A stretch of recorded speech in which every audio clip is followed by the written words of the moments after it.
जय माँ जालपा।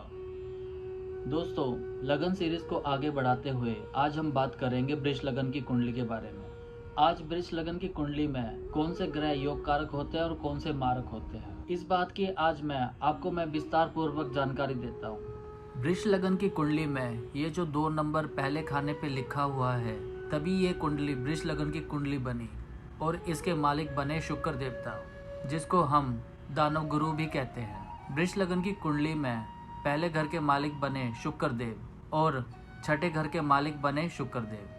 पहला घर उसका सेल्फ का होता है और छठा घर रोग, ऋण, दुर्घटना, शत्रु, मुकदमा का होता है। इसके भी मालिक शुक्र देवता स्वयं बने, तो इस कुंडली के योग कारक बने शुक्र देवता। शुक्र देव ने बुध देव को क्या दिया? धन, कुटुंब और वाणी का डिपार्टमेंट दे दिया और यहाँ संतान का डिपार्टमेंट, पेट का, अनसर्टेन गेन का डिपार्टमेंट भी दे दिया। अगर यहाँ कोई पंडित दूसरे घर को मारक बता दे तो वो सबसे बड़ी गलती करता है। इसका ये मतलब है उसको बेसिक का भी ज्ञान नहीं है, क्योंकि दूसरे घर के मालिक होने के साथ साथ पंचम घर के मालिक भी हैं। पंचम घर में उसकी मूल त्रिकोण राशि आती है, जो कुंडली का भी मूल त्रिकोण है। तो बुध देवता दूसरे घर का मालिक बना और 5वें घर का मालिक बना। अगर आप यहाँ अष्टम टू अष्टम थ्योरी अप्लाई करोगे तो वो पूरी तरह एप्लीकेबल नहीं होगी। 8वें घर से 8वां, उससे द्वादश, ये लग्नेश का अति मित्र है। अगर आपने मित्र और शत्रु का चार्ट पढ़ा होगा तो आपको याद होगा बुध और शुक्र दोनों आपस में अति मित्र हैं। तो बुध देवता इस लगन कुंडली में शुक्र देव के बाद दूसरे योग कारक ग्रह बने। अब बात करते हैं तीसरे घर की। तीसरे घर के मालिक बने चंद्रमा देवता, जो इस कुंडली में कभी भी अच्छा परिणाम नहीं देने वाले। पराक्रम का भाव है, छोटे भाई बहन का भाव है, मेहनत का भाव है, छोटी यात्रा का भाव है, ये कभी भी अच्छा नहीं माना जाता है। चंद्रमा देवता इस कुंडली में जहाँ भी जाएगा वो उस घर को खराब कर देगा, क्योंकि इस कुंडली का मारक ग्रह चंद्रमा देवता है, जो कि तीसरे घर के मालिक हैं। बात करते हैं चौथे घर की। शुक्र देव ने पिता का मान रखते हुए सूर्य देव को चौथे घर का मालिक बनाया। दोस्तों, घर तो ये बहुत अच्छा है, धन, परिवार, कुटुंब जैसे दूसरा घर आया, वैसे ही चौथा घर बहुत अच्छा बन गया, जो हर कोई इंसान चाहता है। तीसरे घर को कोई नहीं चाहता, लेकिन ये घर चाहता है। गाड़ी, सुख सुविधाएं, प्रॉपर्टी, वाहन, माता, ये सारी लग्जरी का घर है। घर तो बहुत अच्छा दे दिया, लेकिन शुक्र देव ने सूर्य देव के साथ अति शत्रुता निभाते हुए, जैसे मंगल लगन की कुंडली में शनि देव सम हुए थे, वैसे ही इस शुक्र लगन की कुंडली में सूर्य देव सम हो गए। चौथे घर के मालिक लग्नेश के शत्रु हैं, इसलिए इस कुंडली में सूर्य देव को एवरेज का स्थान प्राप्त हुआ।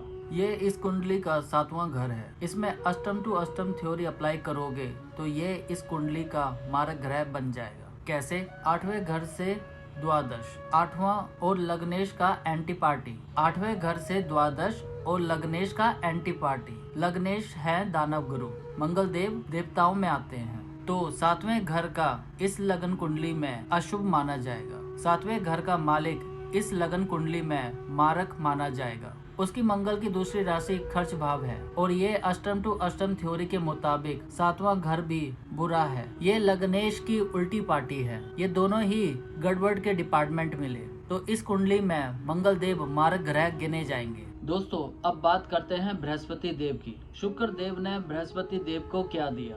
8वें घर का मालिक बृहस्पति देव को बनाया और एकादश का मालिक भी बृहस्पति देव को बनाया। 8वें घर का मालिक इसलिए बनाया क्योंकि इस कुंडली का सबसे वर्स्ट हाउस है, कुंडली का सबसे बुरा घर माना जाता है। ये कुंडली में सबसे ज्यादा ऑब्स्टेकल वाला हाउस है। ये दानव गुरु ने देव गुरु से अपनी शत्रुता को दिखाते हुए, वही एंटी पार्टी का रोल प्ले करते हुए इसको सबसे बुरा डिपार्टमेंट दे दिया।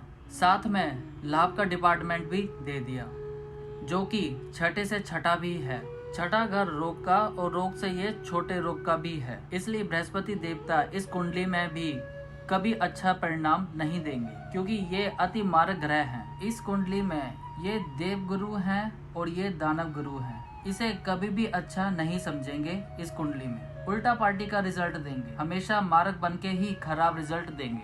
इसके बाद शुक्र देव ने भाग्य का डिपार्टमेंट और कर्म का डिपार्टमेंट शनि देव को दे दिया और एक त्रिकोण में जगह भी दे दी और एक केंद्र में भी जगह दे दी। त्रिकोण में भी जगह अच्छी और केंद्र में भी जगह अच्छी।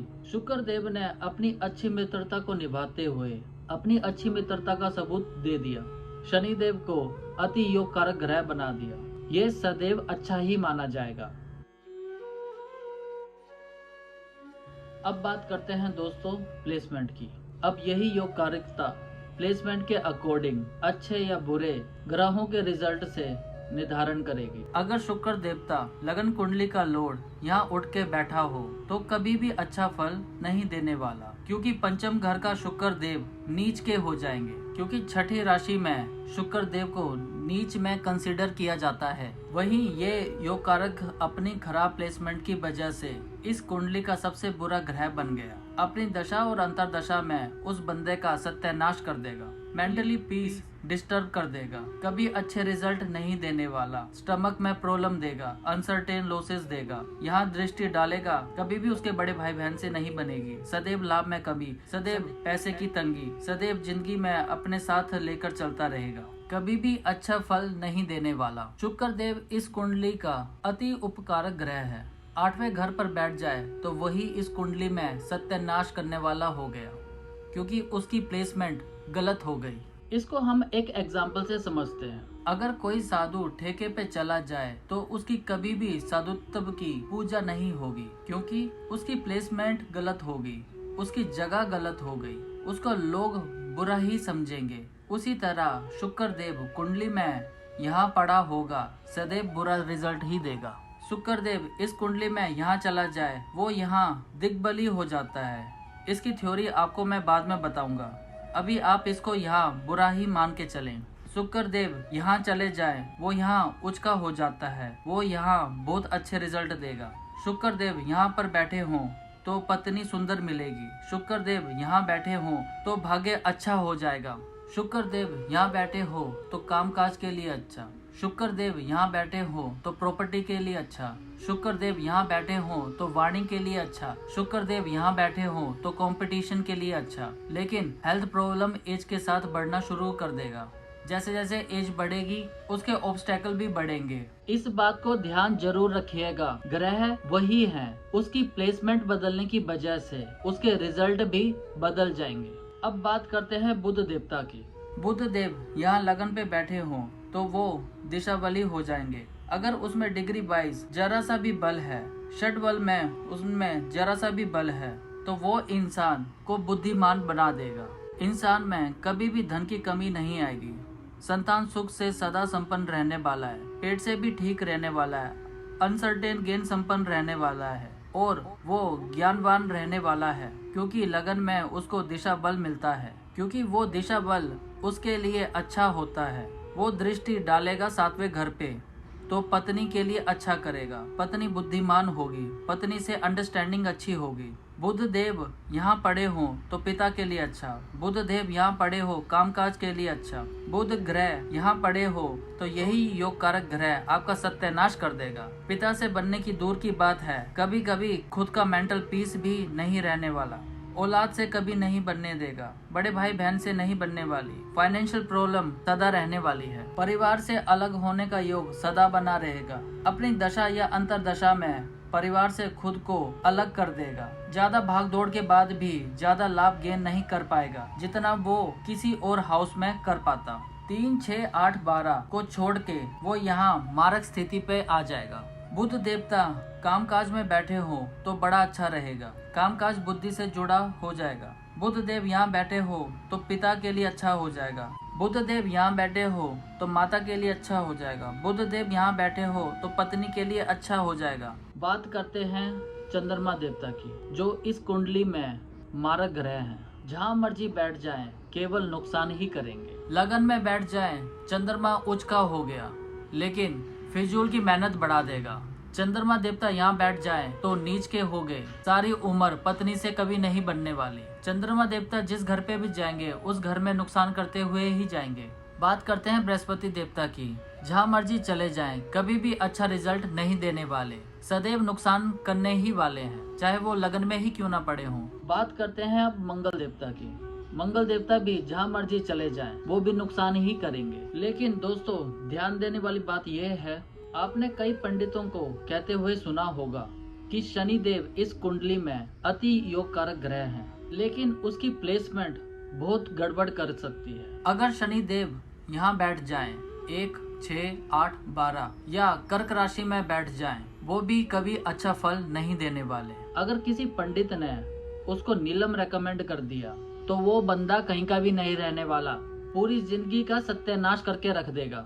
फजूल खर्चे, वाणी पे, कुटुंब पे, धन पे, house of competition, court cases, पिता पे, हर जगह के नेगेटिव रिजल्ट आपके गले में बांध देगा। योग कारक ग्रह सदा योगकारिता का रिजल्ट नहीं देता। शनि देव यहाँ बैठे हों, उच्च के हो गए, आपको पंडित जी कह देंगे कि शनि देव आपके उच्च के हो गए, बहुत बढ़िया, लेकिन यहाँ घर गलत है, ये छठा घर है। अगर उसकी दशा चल रही है तो आप लाइव एग्जाम्पल देख सकते हो, कभी भी उस बंदे का प्रोफेशन सेटल नहीं होने देगा, कभी भी पिता से नहीं बनने वाली, हमेशा पैसे की तंगी बनी रहेगी, फाइनेंशियल सपोर्ट ज्यादा डिमांड करेगा, कभी भी पैसे से पूरा नहीं होने वाला। शनि देव यहाँ पड़े हों, कभी भी पिता से नहीं बनने वाली, हमेशा नेगेटिव रिजल्ट रहेगा। शनि देव लगन में पड़े हो, कामकाज के लिए अच्छा, भाग्य के लिए अच्छा, भाग्य के लिए अच्छा हो गया, पिता के लिए अच्छा हो गया, पत्नी सुख के लिए अच्छा हो गया, मेहनत के लिए अच्छा हो गया। शनि देव 11वें घर पर पड़े हों तो अच्छा हो गया। शनि देव 1, 9, 7, 4